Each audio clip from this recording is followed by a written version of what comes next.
तो what's up wrestle fans, welcome to wrestle bulletin. तो guys, इस वीडियो में हम लोग बात करेंगे आज की इंटरेस्टिंग रेसलिंग अपडेट्स के बारे में। तो बिना देरी के बढ़ते हैं अपनी पहली अपडेट की तरफ।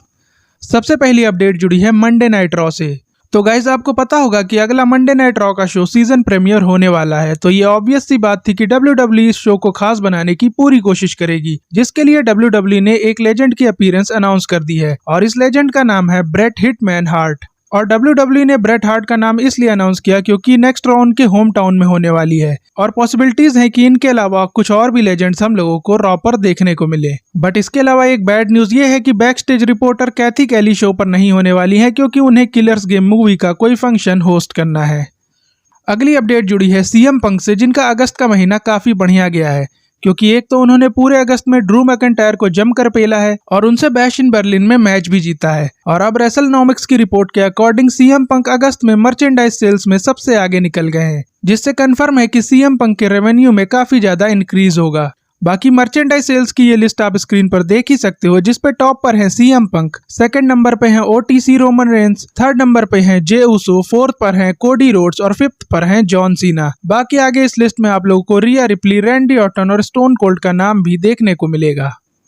अगली अपडेट जुड़ी है बटिस्टा और ड्रू मैकिंटायर के मैच से। तो गाइस, शायद आपको पता होगा कि ड्रू मैकिंटायर बटिस्टा के अपोजिट होने वाले हैं किलर्स गेम मूवी में। तो इस मूवी के प्रमोशन को लेकर ड्रू मैकिंटायर से एक इंटरव्यू में बटिस्टा के साथ रियल मैच को लेकर क्वेश्चन किया गया, जिस पर उन्होंने कहा कि उन्हें मूवी में बटिस्टा के साथ काम करके मजा आया और वो अब उनसे रियल रेसलिंग मैच भी करना चाहते हैं। और अगर बटिस्टा का ख्याल हो रिटायरमेंट से वापस आकर एक फाइनल मैच करने के लिए, तो ड्रू मैकिंटायर रेडी रहेंगे मैच के लिए। वैसे बटिस्टा तो पहले ही अपने इंटरव्यू में क्लियर कर चुके हैं कि वो रेसलिंग को काफी ज्यादा मिस करते हैं, बट वो अपना रिटायरमेंट मैच वाला मोमेंट खराब नहीं होने देना चाहते हैं, जिसकी वजह से इस मैच के चांसेस बहुत ही कम है। बट हम लोग जानते हैं कि WWE में नेवर से नेवर चलता है और क्या पता ड्रू मैकिंटायर ने किसी पर्पस से ही बटिस्टा के साथ मैच करने वाली बात बोली हो। अपनी अगली अपडेट भी ड्रू मैकिंटायर से ही रिलेटेड है। तो भाई, ड्रू मैकिंटायर क्रिस वॉन के शो पर भी आए थे, जहां पर इंटरव्यू में उन्होंने अपने करियर का सबसे खराब मोमेंट शेयर किया, जिसमें उन्होंने बताया कि रोमन रेंस से क्लैश एट द कैसल में हारने के बाद अपने होम क्राउड के सामने टाइसन फ्यूरी के साथ गाना गाना उनके करियर का सबसे खराब मोमेंट था, जिस सेगमेंट को विंस मैकमैन ने प्लान किया था, जो कि ड्रू मैकिंटायर को बिल्कुल भी पसंद नहीं आया था। और इसके बाद ड्रू मैकिंटायर से क्लैश एट द कैसल में मिली हार के बारे में पूछा गया, जिस पर सभी फैंस ने ट्रिपल एच को काफी ज्यादा क्रिटिसाइज किया था, क्योंकि ड्रू मैकिंटायर को 2 बार उनके घर में मेन इवेंट में हरवाना फैंस को बिल्कुल भी पसंद नहीं आया था। जिस पर ड्रू मैकिंटायर ने आंसर दिया कि उनका उस टाइम हारना सही था क्योंकि ये स्टोरी लाइन के लिए बढ़िया था और इस बिग लॉस की वजह से ही सभी को ये मोमेंट हमेशा के लिए याद रहेगा। तो अब ड्रू मैकिंटायर के ऐसे आंसर के बाद हो सकता है कि फैंस का नजरिया ट्रिपल एच के डिसीजन पर थोड़ा और बदले, क्योंकि ये तो हर कोई मानता है कि उस डिसीजन के बाद से ही ड्रू मैकिंटायर और पंक की फ्यूड और भी ज्यादा पर्सनल हो गई थी, जिसका इम्पैक्ट हम लोगों को अभी भी देखने को मिल रहा है। अगली अपडेट जुड़ी है WWE के एक और पुराने इवेंट से, जिसे WWE वापस लाने वाली है। तो गाइज, रेसलवोट्स की रिपोर्ट्स के अकॉर्डिंग ट्रिपल एच ने जिस तरह से बैड ब्लड और किंग ऑफ द रिंग को वापस लाया है इस साल, उसी तरह से ट्रिपल एच दिसंबर में एक पुराना इवेंट WWE में वापस लाने वाले हैं, जिसका नाम है सैटरडे नाइट मेन इवेंट, जो लास्ट टाइम हम लोगों को 2008 में देखने को मिला था। और अब WWE में इसे वापस लाने के बारे में डिस्कशन स्टार्ट हो गए हैं, तो हो सकता है कि WWE जल्द ही इसकी रिटर्न डेट अनाउंस कर दे। अगली अपडेट जुड़ी है वर्ल्ड टैग टीम चैंपियनशिप से। तो भाई, जब से फिन बैलर और JD मैकडोना ने टैग टीम चैंपियनशिप जीती है, उसके बाद से 75 डेज हो चुके हैं, बट इन 75 डेज में दोनों ने एक भी बार अपनी चैंपियनशिप डिफेंड नहीं की है, जिस पर फैंस काफी ज्यादा एंग्री हैं, क्योंकि वैसे ही रेसलमेनिया के बाद से टैग टीम चैंपियनशिप का मैच PLE में नहीं हो रहा है और अगर रॉ पर भी चैंपियनशिप मैचेस नहीं होते हैं तो वर्ल्ड टैग टीम चैंपियनशिप भी जल्द ही इररिलेवेंट हो जाएगी और फैंस इसकी भी केयर करना छोड़ देंगे। तो फैंस की इन सब बातों पर फिन बैलर का सीधा जवाब आता है ट्विटर पर, जिसमें वो लिखते हैं वर्क स्मार्टर नॉट हार्डर। और मजे की बात तो यह है कि WWE ने इसे रीट्वीट भी किया है, जिससे लगता है कि WWE को भी इनके टाइटल रेन से कोई प्रॉब्लम नहीं है। तो हो सकता है कि आगे भी इनका टाइटल रेन बिना चैंपियनशिप को डिफेंड किए ऐसा ही चलता रहे। नेक्स्ट अपडेट रिलेटेड है WWE से 2024 में रिलीज हुए सुपरस्टार्स से। तो गाइस, WWE ने इस साल जितने बड़े सुपरस्टार्स को रिलीज किया है उनकी लिस्ट सामने आई है, जिसे आप स्क्रीन पर देख सकते हो। और नोट करने वाली बात यह है कि इसमें रिसेंटली रिलीज हुए सुपरस्टार ओडीसी जोन्स का नाम भी है, जिसका मतलब उनके ऊपर घरेलू हिंसा के जो एलिगेशन लगे थे वो सारे सही हैं और डेब्यू होने के 1 महीने के अंदर ही WWE ने उन्हें फायर भी कर दिया है, जो कि कह सकते हैं कि किसी भी प्रो रेसलर के करियर के लिए सबसे बड़ा नाइटमेयर होगा।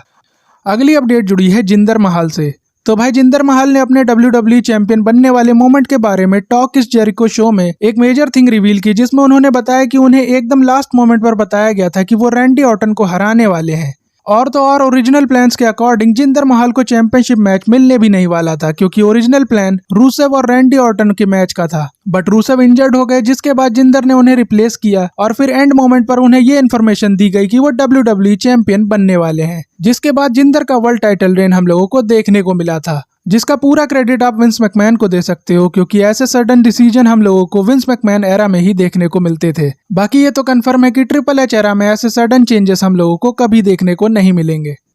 अब बढ़ते हैं अपनी फाइनल अपडेट की तरफ, जो रोमन रेंस और पॉल हेमन से रिलेटेड है। तो भाई रोमन रेंस और पॉल हेमन साथ में एक इंटरव्यू शो में आए थे, जहां पर उनसे काफी इंटरेस्टिंग क्वेश्चन किए गए, जिसमें से एक क्वेश्चन रॉ के नेटफ्लिक्स पर जाने को लेकर भी किया गया, जिस पर रोमन रेंस ने अपने थॉट शेयर किए, जिसमें उन्होंने कहा कि पीजी एरा में काम करने वाले चैलेंजेस रोमन रेंस को काफी ज्यादा पसंद आते हैं, क्योंकि उसमें आपको एक लिमिट में रहकर ही काम करना पड़ता है, और नेटफ्लिक्स पर जाने से हम वो लिमिट पुश कर सकते हैं, जिससे और भी ज्यादा ऑडियंस शो से कनेक्ट होगी। बट WWE को भी अपने कल्चर्स और मोरल्स पर स्टिक रहने की कोशिश करनी चाहिए और स्टोरी लाइन की डिमांड के अकॉर्डिंग ही लिमिट को पुश करना चाहिए। तो रोमन रेंस का ऐसा आंसर सुनकर कह सकते हैं कि वो ओपन है नेटफ्लिक्स एरा में अपनी लिमिट्स को पुश करने के लिए, बट वो स्टोरी लाइन के लिए अच्छा भी होना चाहिए। और इसके बाद एक और इंटरेस्टिंग क्वेश्चन किया गया रोमन रेंस से, जिसमें उनसे हील और बेबी फेस कैरेक्टर के बारे में पूछा गया कि रोमन रेंस को कौन सा कैरेक्टर प्ले करना ज्यादा पसंद है, जिस पर उन्होंने आंसर दिया कि बेबी फेस बनकर कंपनी में काम करना इजी हो जाता है, बट उन्हें पर्सनली हील कैरेक्टर प्ले करने में ज्यादा मजा आता है, क्योंकि वो करना रोमन रेंस के लिए ज्यादा चैलेंजिंग होता है। और शायद इससे रोमन रेंस ये भी बताना चाह रहे हैं फैंस को कि उनका ये बेबी फेस रन ज्यादा लंबा नहीं होने वाला है, और जल्द ही हम लोगों को ट्राइबल चीफ वाला हील कैरेक्टर दोबारा देखने को मिलेगा, जिसकी एक झलक हम लोगों को उनके अगले आंसर में देखने को भी मिली, जहां पर उनसे जॉन सीना का रोमन रेंस को ग्रेटेस्ट ऑफ ऑल टाइम कहने वाले कमेंट पर थॉट शेयर करने को कहा गया। तो उन्होंने बहुत कुछ बोला इसके बारे में, बट उन्होंने लास्ट में सब कुछ कंक्लूड करके ट्राइबल चीफ वाले स्टाइल में बोला कि वो एग्री करते हैं जॉन सीना से कि रोमन रेंस ही हैं ग्रेटेस्ट ऑफ ऑल टाइम, जिससे साफ पता लग रहा है कि रोमन रेंस भले ही बेबी फेस बन जाए, बट उनका एटीट्यूड तो अभी भी पुराना वाला ही रहने वाला है। और रही बात ग्रेटेस्ट ऑफ ऑल टाइम की, तो आई थिंक मेरी तरह बाकी लोग भी जॉन सीना से एग्री करते होंगे कि रोमन रेंस ही हैं ग्रेटेस्ट ऑफ ऑल टाइम। और जो लोग एग्री नहीं करते हैं वो कमेंट सेक्शन में अपने ग्रेटेस्ट सुपरस्टार का नाम जरूर बताना। बाकी गाइज आज की वीडियो यहीं तक थी, और WWE के तगड़े वाले फैन हो तो चैनल को सब्सक्राइब जरूर कर देना, वीडियो को लाइक शेयर करना मत भूलना। और अब आपसे मुलाकात होगी नेक्स्ट वीडियो में, तब तक के लिए जय हिंद जय भारत।